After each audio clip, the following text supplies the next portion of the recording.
Aksi KKB Papua kerap menjadi momok bagi warga sipil maupun aparat keamanan. Berbagai tindakan kekerasan mulai dari penyerangan pos militer, pembakaran fasilitas umum, hingga penembakan warga sipil sering terjadi dan menimbulkan kerugian besar. Bak mengakui rasa geram warga dengan aksi brutal KKB, OPM yang kini bergema luas tokoh masyarakat Papua. Timotius Marani menyampaikan penghargaan mendalam atas kinerja Satgas Operasi Damai Kartens dalam menjaga stabilitas keamanan di bumi Cendrawasih. Masyarakat akhirnya memilih bersatu dengan aparat demi menciptakan rasa aman.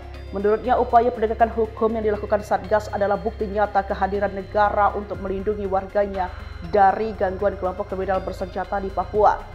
Kami sangat mengapresiasi tugas yang diberikan Polri kepada Satgas Operasi Damai Kartens. Mereka sudah bekerja maksimal dalam melaksanakan penegakan hukum terhadap KKB di Papua, ujarnya pada Sabtu 23 Agustus. Dia mengajak seluruh elemen masyarakat Papua untuk tidak terprovokasi oleh isu-isu yang disebarkan oleh KKB Papua. Dukungan dari masyarakat sangat penting agar aparat keamanan dapat bekerja lebih efektif.